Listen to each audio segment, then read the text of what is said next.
దేవునికి మహిమ కలుగును గాక. ప్రభునందు ప్రియా దేవుని బిడ్డలారా, ఈరోజు పాపము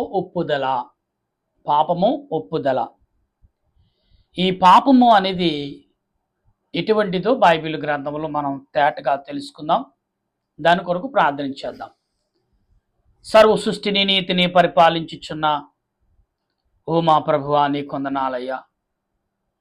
ఈ సమయంలో ప్రభా, నీ బిడ్డనైన నేను, నీ దాసుడైన నేను నీ యొద్దకు చేరి నిన్ను స్తుతిస్తుండగా మా స్తుతులు అంగీకరించండి ప్రభా.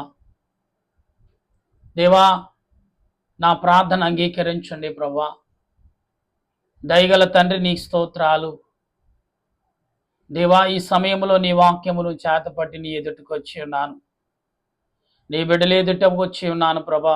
చేరి నన్ను, నా తలంపులు మరుగు చేసి నీ ఆత్మ చేత మమ్మల్ని నింపి బలపరచుమని, నీ ఆలోచన చేత మమ్మల్ని సిద్ధపరచుమని, నీ వాక్యముతో మమ్మల్ని కట్టమని ఆత్మరూపుడును వాక్యమైన యేసు పరిశుద్ధమైన నామములో అడిగి ప్రార్థిస్తున్నాను పరమ తండ్రి, ఆమేన్. మన తండ్రి అయిన దేవుని సహాయము తోడుగా ఉండి ముందుకు నడిపించునుగాక, ఆమేన్. పాపము ఒప్పుదల. ప్రియులారా, ఈ పాపం అనేది ఎంతగా ఉన్నది అనేది మనం గమనించినప్పుడు, ప్రియులారా, పాపము ఒప్పుదల, పాపం అంటే చాలా భయంకరమైనది. దేవుని సన్నిధిలో నువ్వు చేరినప్పుడు మొదట మనం ఒప్పుకోవాల్సింది ఏంటంటే పాపం. చాలా భయంకరంగా ఉన్నది ఈ లోకంలో పాపం. చాలా భయంకరంగా దేవుడు మరి మీలో, మనలో, అందరిలో చూస్తున్నాడు. అయితే ఇక్కడ మనం చూడవలసింది, చూడలేనిది ఒకటి ఉంది. అది ఏంటంటే, ఆత్మ తలంపులు కలిగి మనము తన క్రియలను బట్టి ప్రార్థించేవారిగా మనం ఉండాలి. ప్రియులారా, ఈ సాయంకాల సమయంలో పాపము ఒప్పుదల. ఇక్కడ యోహాను సువార్త 6వ అధ్యాయము 37, 36 వచ్చిన కాంచి మనం చదువుతున్నప్పుడు ఇక్కడ మనకు ఈ పాపము ఎలాగ ఒప్పుకోవాలో, పాపము కలిగిన వాడిని దేవుడు త్రోసివేస్తాడా, దరికి చేర్చుకుంటాడా, ఈ విషయాలు మనం తెలుసుకుందాం. చదువుదాం. విశ్వాసింపకున్న మీతో చెప్పుతున్నా, తండ్రి నాకు అనుగ్రహించిన వారి ఎడల నా యొద్దకు వచ్చెదరు, నేను ఎన్నడను వారిని త్రోసివేయనని ప్రభు చెప్తున్నాడు. నేను ఎంత మాత్రం బయటకు త్రోసివేయను అంటే, దేవుడు ఎప్పుడు కూడా పాపముతో ఉన్న వారిని ఎన్నడూ ఒకవేళ వచ్చిన ఆయన సన్నిధిలోకి త్రోసివేసే దేవుడు కాదు. స్వయముగా ఆయనే చెప్తా, నేను త్రోసివేయును అంటున్నాడు ఆయన. అంటే దేవుని పట్ల భక్తియు, భయముయు, విధేయతయు, వినయముయు మనం కలిగిన నాడు ప్రియులారా, ఖచ్చితంగా దేవుని పట్ల ఎంతగానో ఆదరణ మనం పొందుతాం, ఎంతగానో భక్తిని మనం కలిగి ఉంటాం, ఎంతగానో ఆలోచనతో మనం జీవిస్తాం. ఇది మనకు కలిగి ఉండాలి. అంతే తప్ప దేవుని దగ్గరికి వెళ్తే దేవుడు ఏమైనా త్రోసివేస్తాడేమో, దేవుడైనా నెట్టేస్తాడేమో, దేవుడైనా మనల్ని బాధ పెడతాడేమో. యేసుప్రభు ఎప్పుడూ కూడా బాధ పెట్టేవాడు కాదు. మనం ఇక్కడ బాగా గుర్తించుకోవాలి. ఏ మతాన్ని కానీ, ఏ కులాన్ని కానీ, ఏ మనిషిని కానీ దేశించవద్దు, దూషించవద్దు, అసహించుకోవద్దని దేవదాసయ్య గారు చాలా మార్లు చెప్పారు, చెప్తూనే ఉన్నారు. ఆయన రాత రూపంలో, ఆయన వాక్యము ద్వారా అనేక అంశాలు ఇస్తున్నారు. అందుకే పాపము ఒప్పుదల. నువ్వు పాపాన్ని నిరర్ధంగా, నిరుపయోగముగా నువ్వు ఒప్పుకున్న నాడు ఖచ్చితంగా దేవుని కుమారుడే. అందుకే బైబిల్ మిషన్ వారు మేము గుర్తించేది ఏంటంటే, బైబిల్ మిషన్ వారు ఆయన సేవకులమైన మేము అందరూ గుర్తించేది అంటే, ఆయన మీతో చెప్పింది చేయడి. ప్రభువు చెప్పే వరకు కూడా మేము ఏ పని చేయం.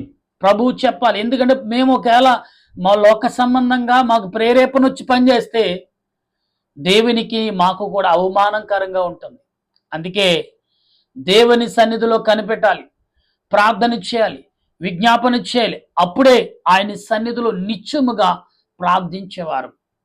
అందుకే మనుషుల్ని అడిగితే, మనుషుల ఎడల సహాయం కోరితే వారు ఏం చేస్తారంటే వేళన చేయొచ్చు, కానీ ప్రభు వేళన చేసేవాడు కాదు. ప్రియులారా, ఇక్కడ ఇంకా మాట్లాడుతున్నమా, నన్ను పంపువారిని చిత్తం పరలోకం దిగి వచ్చేదని ఆయన నాకు అంటే, ప్రియులారా, యేసు ప్రభు ఈ లోకంలో తన చిత్తాన్ని నెరవేర్చుకుంటూ రాలేదని మాత్రం మనం మర్చిపోవద్దు. యేసు ప్రభు తన చిత్తాన్ని నెరవేర్చుకుంటానికి ఈ లోకానికి రాలేదని మాత్రం మనం మర్చిపోవద్దు. ఆయన చిత్తం ఎలాగున్నదంటే ఆత్మ సంబంధమైన చిత్తముగా ఉన్నది అని మనం గమనించాలి. అందుకనే ఈ 27 అధ్యాయంలో నేను త్రోసివేసే మనిషిని కాదు, హక్కును చేర్చుకున్న మనిషిని. మన పాపము మనం ఎప్పుడైతే దేవుని సన్నిధిలో ఒప్పుకుంటున్నామో, మన పాప క్రియలు ఎప్పుడైతే ఒప్పుదల కలిగి ఉన్నామో, ఇవాళ నేను సమర్పణ చేసుకోవాలి, ఇవాళ పాపమును క్షమించుకోవాలి, నేను కడిగేసుకోవాలి అని అనుకుంటే ఖచ్చితంగా నీ పాపము నిమిత్తం దేవుడు ఒక మార్గము చూపించబోతున్నాడు. అదే పాపము ఒప్పుదల. ప్రియులారా, ఈరోజు పాపమును నువ్వు ఒప్పుకున్నప్పుడు నీలో ఉన్న పాపం ప్రభు అన్నాడు, నేను కడిగి వేస్తాను, నేను కడుగుతాను అంటున్నాడు. పసిబిడ్డ ఉదాహరణకి మనం ఆలోచిస్తే, ఒక పసిబిడ్డ బురద చేసుకుని వస్తే తల్లి కానీ తండ్రి కానీ అక్కడున్న బంధుమిత్రులు కానీ ఎవరైనా చూస్తూ ఊరుకుంటారా? అరే పిల్లవాడే బురదలో బాడి చేసుకున్నాడు, మట్టి చేసుకున్నాడు, బురద చేసుకున్నాడు, అనేక రకాలుగా ఆలోచి గబగబా వెళ్ళి కడగటానికి ప్రయత్నం చేస్తారు. కానీ యేసు ప్రభు ఏమంటున్నాడు? పాపమును ఒప్పుకున్నావు, కానీ నీ పాపము తొలగించబడింది. ఒప్పుకోవాలి.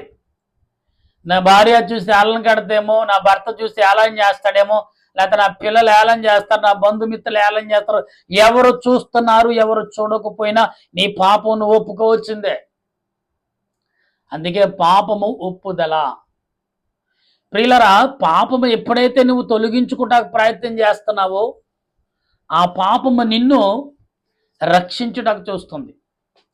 ఎప్పుడైతే పాపాన్ని నువ్వు కడుక్కుంటానికి ప్రయత్నం చేస్తున్నా ఆ పాపము నిన్ను నేను ఏం చేస్తానంటే, పాపముతో కడుక్కుంటే, మీరు ఉదాహరణకి మైలు పడిన బంగారం వెలుగులోకి మెరుగు పెట్టాలంటే ఎవరికి ఇస్తారు? కమ్మరవాడికి ఇస్తాం. అయ్యా దీన్ని మెరుగు పెట్టు, శుభ్రంగా ఆ మైలంతా కడిగి అంటే అది కాల్చి దానికి కావలసినది ఎంతగా ఏమి చేయాలి అన్నీ చేస్తాడు. ఇలా ప్రభువు కూడా అదే చేస్తున్నారు. నువ్వు ఆయన యొద్దకు వెళ్ళి, తండ్రి, ప్రభువా, దేవా, రక్షక, నా గురువు, నా దైవము, నా ఆత్మ, నా విమోచనకర్త అని నువ్వు ఎప్పుడైతే గ్రహిస్తున్నావో ఖచ్చితంగా ప్రభు నీ పట్ల విశ్వాసమును కలిగి, నీ పట్ల శ్రద్ధ కలిగి, నీ పట్ల భక్తి కలిగి ఉన్న నీవు, ఆ భక్తి ఎలాంటిదో, నువ్వెంత దేవుని ఎడల ఎంత శ్రద్ధ కలిగి ఉన్నావు, ఎంత ఆత్మీయతను నీవు జీవిస్తున్నావు, అంతా కూడా ప్రభువు నీకు రక్షణ ఇస్తాడు. నా ప్రేమైన దేవుని క్రైస్తవ విశ్వాసులారా, దేవుని సంగమ, దేవుని బిడ్డలారా, ఈ సాయంకాల సమయంలో ప్రభు నీతోటే మాట్లాడుచున్నారు. నీ క్రియలు, నీ అతిక్రియములు, నీ తలంపులు అవి పాపముతో, వేదనతో, శోధనతో కలిగి ఉన్నవా? ప్రభు అన్నాడు, నా యొద్దకు వచ్చేసే, నేను ప్రభు తండ్రి చిత్తాన్ని నెరవేర్చడానికి వచ్చాను కానీ నా చిత్తము కాదు అని ఇక్కడ మనం గమనిస్తుంటే ప్రియులారా, కనబడుతున్న ఈ మాటలు మనం ఒకసారి ఆలోచించాలి. ఎక్కడ ఎలా కనబడుతుందంటే ప్రియులారా, ఇక్కడ మనం యోహాను సువార్తలో చదువుతున్నప్పుడు ఇక్కడ మనకు కనబడుతున్న ఈ మాటలని ఇక్కడ ఏమంటున్నాడు? 26 క్షమించండి 36, 37 వచనములో, ఇది అతిక్రమములు, నీ అతిక్రమములు నేను ఎచ్చు చూపించటకు రాలేదు, నీ అతిక్రమములు లేకుండా చేయటకు వచ్చానని ప్రభు ఒప్పుకున్నారు. కనుక ప్రియులారా, ఈ సాయంకాల సమయంలో వింటున్న మీరు కానీ నేను కానీ దేవుని వాక్యం చెప్తున్న మాటలు, తండ్రి చిత్తాన్ని నెరవేర్చడానికి వచ్చాను తప్ప నా చిత్తాన్ని కాదు ఆయన ఒప్పుకున్నాడు. మనం మనుషులుగా పుట్టి ఎప్పుడు ఎవరిని హెచ్చు చూపిద్దామా, ఎవరిని ఏలెట్టు చూపిద్దామా, ఎవరిని తిడదామా, ఎవరిని అసహించుకుందామా, ఎవరిని దూషిద్దామని ఎదురు చూస్తున్నారా? అంటే మీరు అలా చేస్తున్నారని కాదు, మీరు చేసే పనులు కాదు అవి. మీలో ఉన్న వేరొక వ్యక్తి, మీలోకి ఎవరో ఒకరు వ్యక్తి ప్రవేశించినప్పుడు చాలా మంది ఏంట్రా అలాగున్నావంటే, ఏంటో తెలియట్లేదు, కొంచెం తిక్క తిక్కగా ఉంది, నా మాటల్లో ఏంటో అర్థం కావట్లేదు, నాకు ఏం మాట్లాడి నాకు తెలియట్లేదు అని అంటారు. కొందరు అలాగ అనేసి కావాలని నటించేవారు ఉన్నారు. కానీ ఇక్కడ నటనతో ఒక దురాత్మ సంబంధమైన, అంటే నటించేవాడు వాడే, నిన్ను అలాగా సృష్టించేవాడు కూడా ఎవడంటే దురాత్మ. పాపమనే పాపానుకు జనకుడైన సాతానుగాడు అనగా లూసిఫర్ గాడు. ఇది వీడు దేవునికి నిన్ను వ్యతిరేకంగా చిత్రీకరిస్తున్నాడు, దేవునికి అసహించుకునేలాగా నిన్ను చిత్రీకరిస్తాడు. కానీ దేవునికి తెలీదా? దేవుడు నిన్ను చిత్రగించేవాడా, నిన్ను వేదన పెట్టేవాడా, ఆయన నిన్ను ప్రేమించేవాడా ఆయనకి తెలీదా? నా ప్రేమైన దేవుని బిడ్డలారా, మీరు గమనించాలి ఒకసారి. ఇక్కడ ప్రభు మాట్లాడుతున్నారు, నేను కాదు ప్రభు నీతోటే మాట్లాడు. ఏమని? నా కుమారుడా, నా కుమార్తె, నువ్వు పాపము చేశావని నీకు తెలిసిందా? అవును ప్రభువా. తప్పు చేశావని నీకు అర్థమైందా? అవును ప్రభువా. పొరపాటు చేశాను నీకు అర్థమైందా? అవును ప్రభువా. నేను పాపములో నేను కొట్టుమిట్లాడుతున్నాను ప్రభువా అని నాకు అర్థమైంది ప్రభు అంటే, అవునా అని అంటాడు ప్రభు. ఎప్పుడైతే నువ్వు ఆయన బహిరంగంగా ఆయన ఎదుట ఒప్పుకుంటున్నావో అప్పుడు అంటాడు, అయితే సరే, అయితే నువ్వు నా దగ్గరకు వచ్చే అంటారు. ప్రభు నేను పాపము కలుగున్నాను. ఎప్పుడు ఒప్పేసుకున్నావు కదా, నువ్వు ఒప్పేసుకున్నావు కాబట్టి నీ పాపములు నేను కడిగేశాను, నీ పాపములు నా దగ్గరకు వచ్చేసాయి, అదిగో నా పక్కన కూర్చో అని ప్రభు పిలుస్తాడు. పిల్లారు, ఈ లోకంలో చాలా మంది యవనులు కానీ యవన కుమార్తెలు కానీ ఈ రోజుల్లో సెల్ ఫోన్ అసహించుకునే రోజుల దగ్గర పడ్డాయి. సెల్ ఫోను, యూట్యూబ్, ఫేస్బుక్ కొత్తగా ఉంటుందని దానికి లోబడి జీవితాలు నాశనం అయిపోతున్న వారు ఎందరో. కానీ సెల్ ఫోన్ వచ్చింది కొంత ఇంటికి నిజంగా 60, 40, 70 అంటే 40% 40% మంచిగా ఇవ్వబడుతుంది. ఎవడే తప్పు చేస్తున్నాడో మన కంటికి కనబడుతుంది. దేవుని హృదయము కలిగిన వారు, మంచి హృదయము కలిగిన వారు, అయ్యో ఇంత దుర్మార్గంగా ఎందుకు ప్రవర్తిస్తున్నాడు వీడు అని అతడు కొరకు ప్రార్థన చేసే అవకాశం దేవుడు మనకిచ్చాడు. ఎదుటివారి యొక్క దుర్మార్గతనం గురించి ప్రార్థన చేసే అవకాశం ప్రభు మనకిచ్చాడు ప్రియులారా. ఎందుకంటే ఈ దృశ్యాలు మనకు తెలియనప్పుడు, మనకు తెలియదు ఒకప్పుడు పేపర్లో కానీ వార్తల్లో కానీ చూస్తే టీవీలో చెప్తేనే కానీ తెలియదు. కానీ ఇప్పుడు అరిచేతుల్లోకి వచ్చేసి ఎవడు ఏ పాపం చేస్తున్నాడు, ఎవరు ఎంత దుర్మార్గంగా, ఎవరు తన శరీరము కూడా బయటికి అమ్ముకుంటున్నట్టు రీతిలో ప్రవర్తిస్తున్నారు, తన పాపమును కప్పుపుచ్చుకోవడానికి పాపమును ఇంకా రెట్టింపు చేస్తున్నారో మనకి కనబడుతున్నాయి. ఏంటి ప్రభా ఇలాంటి దృశ్యాలు మేము చూడటాక అని కొంచెమైనా ప్రార్థన చేయటకు, విజ్ఞాపన చేయటకు, మొరపెట్టటకు, మన పాపం మనం ఒప్పుకోటకు, ఎప్పుడైతే ఎదుటి వారి క్రియను మనం చూసి దాని నిమిత్తం ప్రార్థన చేసామో అవతల వారి హృదయాన్ని దేవుడు అసలు ఎందుకు నేను ఇలా చేశానని ఆలోచింప చేస్తాడంట. అందుకే ప్రార్థన చాలా గొప్పది.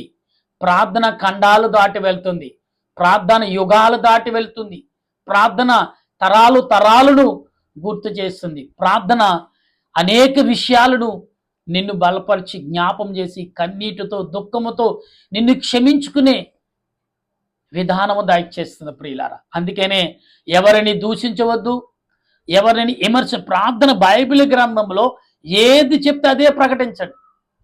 ఎందుకు ఎక్కువగా మాట్లాడటం?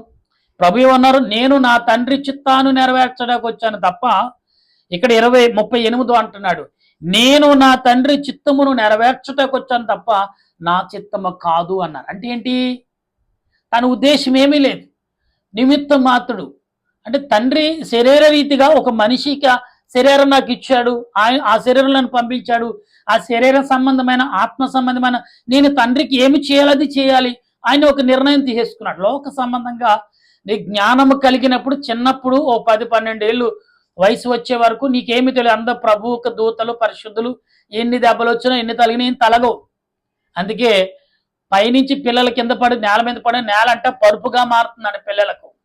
ఇది నిజమే. హానిచే దురాత్మలు కానీ దురాత్మ శక్తులు కానీ హానిచే.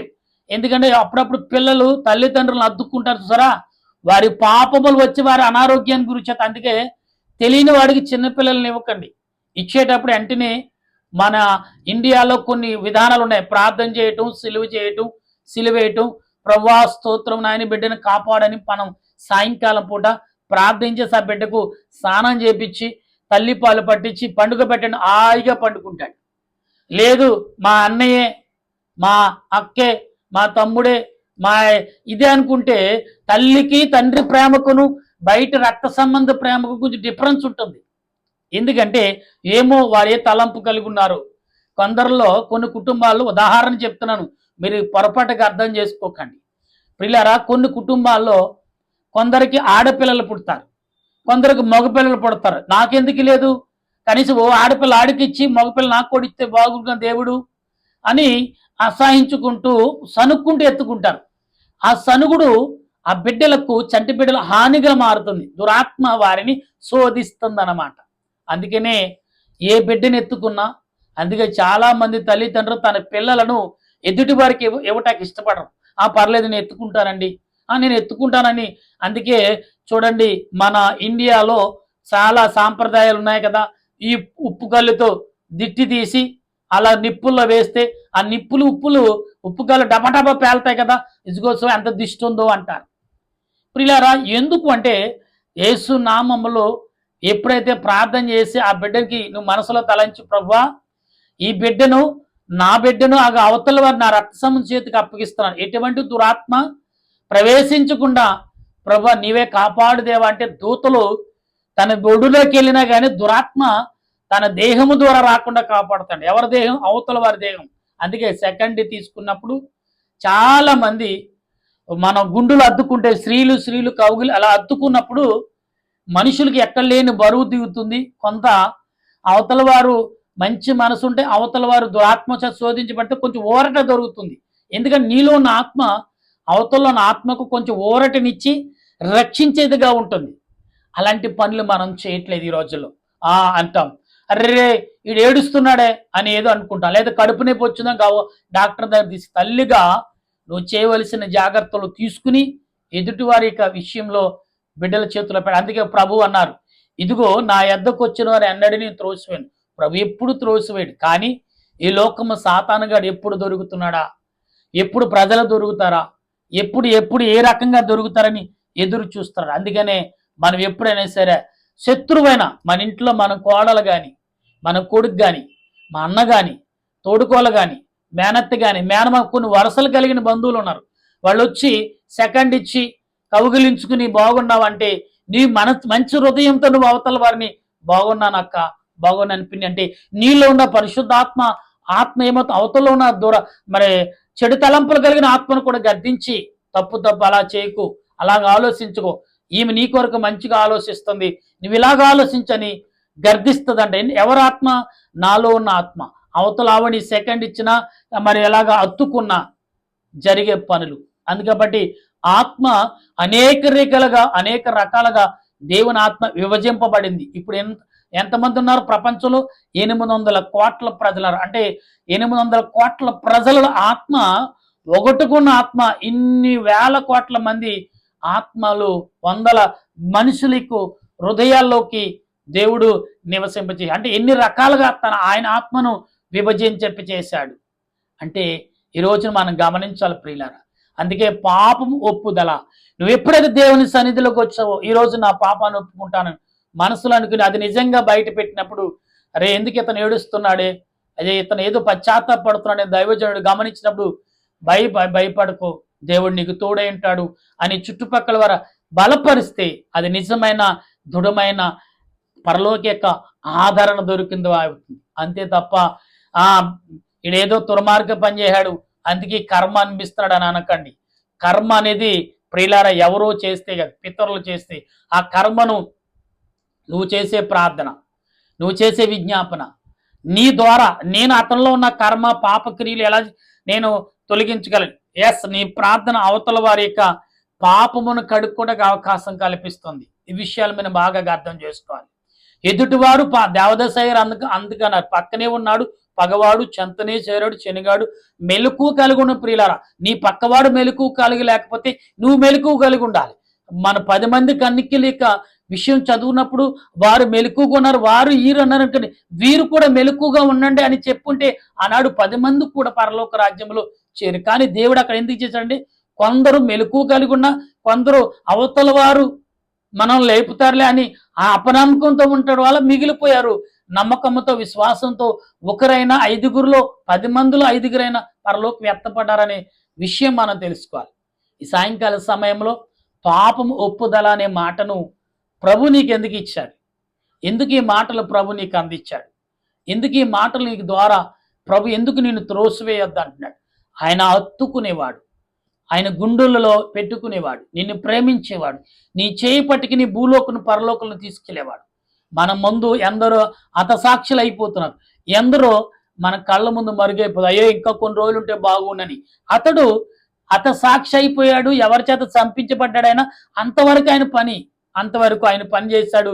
ఆయన లేకపోయినా కానీ కొన్ని వారి మాటలు ఇక్కడ చెప్పుకున్న దేవదాసయ్య గారు కానీ, మరి ఇక్కడ పురుషోత్తం చౌదరి గారు కానీ, లేకపోతే మరి చూడండి మార్టిన్ లూథర్ గారు కానీ, ఏసన్న గారు కానీ, తర్వాత ఆర్ఆర్ మూర్తి గారు కానీ, ఇలాగ చెప్పుకుంటూ ఉంటే మొన్న చనిపోయిన పగడాల గారు కానీ, తర్వాత చూడండి మన బైబిల్ గ్రంథంలో మరి సాధుర్ సింగ్ గారు కానీ, ఇలా చెప్పుకుంటూ చాలా మంది పండితులైన వారు, పెద్దలైన వారు ప్రభు కొరకు తన ప్రాణములు అర్పించి వారి పనిని ఎంతవరకు చేయాలో అంతవరకు చేసి ముగించుకుని వెళ్ళిన వారు. అంతే తప్ప ఎవరిని ఎప్పుడు ఎలాగా మనం ద్వేషించొద్దు, దూషించొద్దు. క్షమించటకు 70 ఏళ్ల మారని 7 తరముల వరకు క్షమించమంటున్నాడు ప్రభు. నీ జీవితం, నీ పిల్లల జీవితం ఎలా క్షమించాలో నువ్వు క్షమించు, నువ్వు నేర్చుకుంటే నీ పిల్లలకు కూడా అదే క్షమాపణ నేర్పినప్పుడు అదే వారి జీవితానికి రక్షణ దొరుకుతుందని ప్రభు చెప్తాడు. అటువంటి కృప పరిశుద్ధాత్మ దేవుడు ఈ సాయంకాలం కూడా మనందరకు అందించును గాక. ఆమేన్. ప్రార్థన చేద్దాం. దయగల దేవానికి స్తోత్రాలు, ప్రేమగల రక్షక వందనాలు. ఈ సాయంకాల సమయంలో ఇంతవరకు మా మాటలు విని చక్కటి మాటలలో మాకు ఆదరణ దయచేసిన దేవానికి స్తోత్రాలు. పాపము ఒప్పుదల, ఈ పాపము ఎలాగ ఒప్పుకోవాలో, ఎలాగ క్షమాపణ పొందుకోవాలో తెలియని ప్రజలు ఇంకెందరో మగ్గిపోతున్నారు. ఏమీ లేదు, డైరెక్ట్గా వచ్చి ప్రభువా నన్ను క్షమించవా, నేను ఈ పాపములు చేశాను, ఈ రకమైన క్రియలు పాపముగా మారిపోయినాయి కాబట్టి ఈ కడుక్కోటకు నీ ఎదుట ఒప్పుకోటకు నేను వచ్చాను ప్రభు అని ఎందరైతే నాయన నా ప్రియులు, నా స్నేహితులు, నా బంధుమిత్రులు, రక్త సంబంధికులు ఎందరైతే మా ప్రియులు నీ ఎదుటకొచ్చి మొరపెడుతున్నారు వారందరికీ నీ ఆత్మ నడిపింపు దయచండి. సేవకులైనా, పరిచారికులైనా, సువార్థికులైనా, నేను ఎంతవారైనా, ఎటువంటి వారైనా, ఏ దేశమైనా, ఏ పట్టణమైనా, ఏ గ్రామమైనా, ఏ పల్లె ఏ ఇల్లు అయినా, ఏ మనిషి అయినా ప్రభా అందరికీ నీ రక్షణ కావాలి. అందరూ నీ మేలుతో నింపబడాలి, అందరూ నీ ఆత్మతో నింపబడాలి. మా ప్రియులు ఎందరైతే ఉదయకాలని సాయంకాలం వారి పనుల్లో, వారి ప్రయాణంలో, వారి వ్యాపారంలో అన్ని రకాలుగా తోడన్నాయి. సాయంకాల సమయంలో మనస్ఫూర్తంగా తండ్రి హృదయ కాలంలో ఎటువంటి పొరపాట్లు చేసిన నీ ఎదుట నేను నిరర్ధముగా ఒప్పుకుని క్షమాపణ పొందుకునే కృపను, క్షమించుకునే కృపను, క్షమాపణ పొందే కృపను, ఎదుటి వారిని క్షమించే మనసును కలగజేసి మహిం పొందమని ఈ రాత్రికాలు నీ రాకడ సిద్ధమైతే నీ రాకడకు సిద్ధపరచండి.